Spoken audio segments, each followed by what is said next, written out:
to talk about why I don't attend AA and why I never have done any of the 12 steps, and I'm going to just explain to you why. And this is going to be controversial, I feel like, because the people who do attend AA, not all of them, but some of them feel the need to defend that community. And I just want to make clear that I am in no way attacking AA. I am incredibly grateful that AA exists, okay? It is a great resource for very, very many individuals. Some people, it is the only reason that they are able to recover and stay sober. And for that, I am grateful, because I am not here to judge anyone's way to recovery, anyone's path to recovery.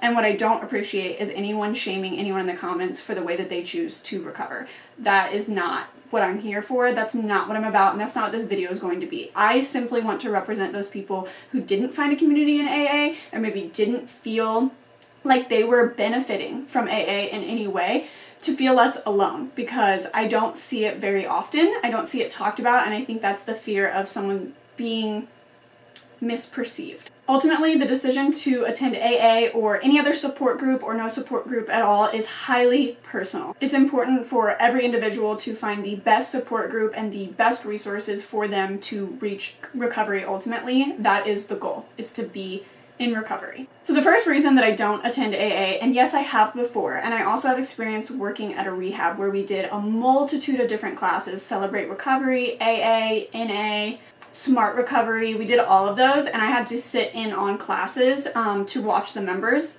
of the rehab. So I actually have attended a lot of classes and a lot of variations through that experience, but I also have went to AA on my own, and I've also went to Celebrate Recovery on my own.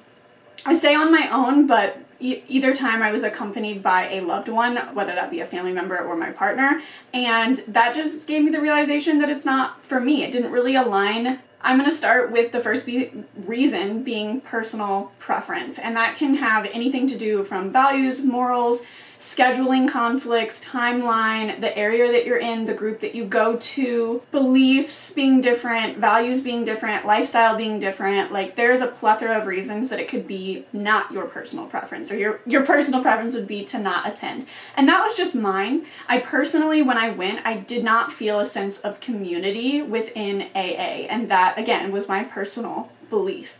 I do attend church, and I do believe in God, so I don't appreciate the comments that are like, find Jesus, find God, and you will be better. I'm not here to push my religion, my beliefs, my values on anyone whatsoever, but some people are curious and want to know, so that is where I stand. I'm a very spiritual person, and I do have faith. The second reason would be like lack of effectiveness. Again, AA is so beneficial to so many, but for me, not finding a sense of community there meant that it wasn't beneficial for me.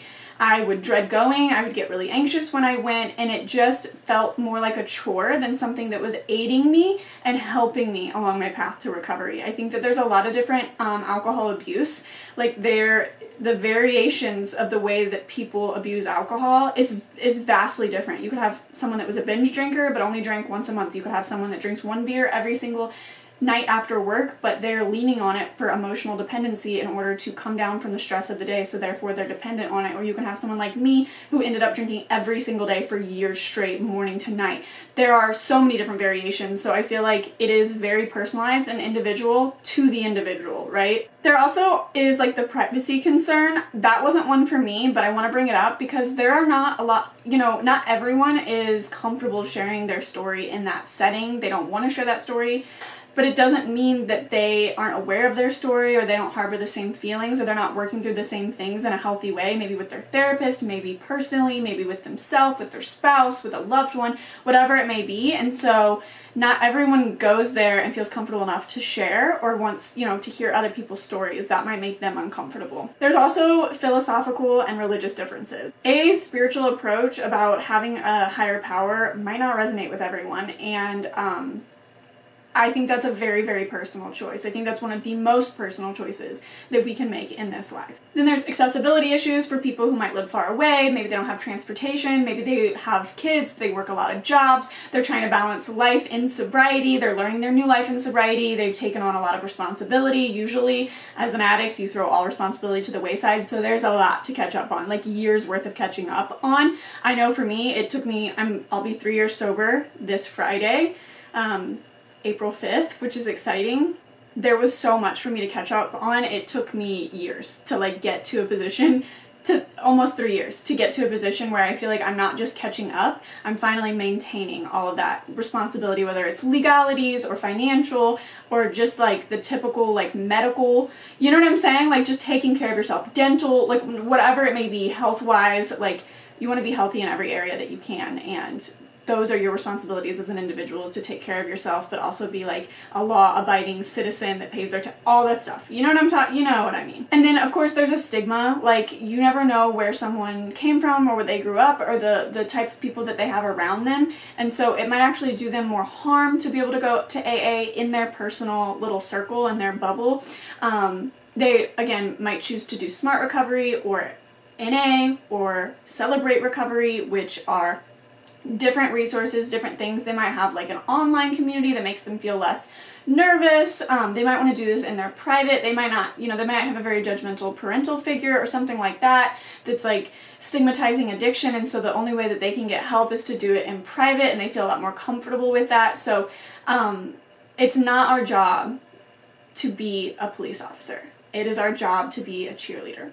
And you will be so much happier when you realize you don't have to criticize and critique and judge everything that someone does, but that you can see what they do with empathy and know that they are trying to do it for the betterment of them, and just cheer them on. And again, there are so many treatment programs available that may better suit someone's needs, and they can explore that and they can find that. Now, personally, I explored a few of them. Again, I sat in on a lot of different classes, and I personally attended Celebrate Recovery a few times, and then I participated in AA as well a few times, not only at the rehab, but outside of the rehab. And that last time that I did outside of the rehab was that final time for me where I was like, I'm not finding a sense of community here. It was right when I had hit a year sober. I had been invited, and I kind of was cornered by a person that worked at the rehab who was higher up than me in the hierarchy, not only for their certifications and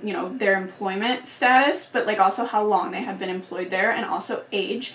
And I was also very new in recovery, and this person was like a few years ahead of me in recovery, and I learned so much at the rehab, so many things that were so valuable to me, and I'm very grateful for that particular part in my journey, because it just fit really well with my life. It just made sense at that time. And this person had asked me if I had a sponsor, and I explained that no, I didn't, and I really had no plans of having one and wasn't seeking one out, and they were just absolutely appalled. They were shocked. Their face just turned to disgust, and they were like, what are you doing? You're never going to stay sober that way. You absolutely have to have a sponsor. You have to have a coach. What are you talking about? And I was just like, in the moment, I felt very awkward, and I felt like I was doing something wrong, and I kind of diffused the situation and was like, oh, okay, like I'll look into it. Like, no, I hear where you're coming from. And it was like during lunchtime at the rehab, and this person had cornered me while I was eating my lunch. And I say cornered because that's very much, looking back, how it felt. And I ended up attending this person's AA meeting that they led outside of the rehab. And that is when I was like, I can't do this. Like, this is not for me. It put a bad taste in my mouth, but also, even with that individual not being present, it wasn't for me, right? I wasn't holding any resentment towards them at the time. I'm still not, but looking back, there was a short period of time where I looked back, reevaluated what had happened, and just felt icky about the situation. I don't think it's fair to ever put someone in that situation. To give your own story, to be helpful to others is one thing. To give constructive criticism, ideas, resources, your own personal experiences, and sharing that with someone to try to help aid them to go in the direction that might be best for them is totally okay, with the respect and regard that it is still their decision. That is not the way in which this individual approached me. It just felt icky. I don't know. I don't know if it was personal. I'm gonna choose not to take it personally. I just know that for me personally, AA didn't suit me, and that experience alone really just solidified for me the type of person that I want to be. And it's to be a cheerleader for others and to share my experience so that if someone feels alone but is living the same way, they can relate to me. But that also if someone is confused on where to go because they're getting all these different things thrown at them of what's right and what to do and how to do it, I want representation for those people that, like, it's what feels best for you. Of course, we have to get better. We can't sit in the sickness. So you have to be moving forward in a way that is healthy, with healthy coping skills and mechanisms and all of that. But as long as you are doing that and you're not where you used to be, that's as much as it takes, you know? And I was going to address like the whole negative comments I got on the short that went incredibly viral recently for my video, but I'm just gonna leave that. I'm just going to leave it for now. Maybe I will address people commenting on someone keeping track of how many days they've been sober in another video. So, I digress. That is the conclusion, I guess, of today's video and why I personally don't attend AA and my history with going, not going, etc. So, yeah, if you guys want more videos like this, let me know. I'm just trying to share a little bit more about my sobriety and my alcoholism on here other than just the baseline story to hopefully be beneficial, but also, you know, just answer more of your questions. I'm an open book and I'm a smaller creator, so any comments, any questions you have, as long as they're respectful, I will answer them. I hope you guys have a great day. If you have the chance to do something nice for someone today, you should do it. And I'll see you in the next one.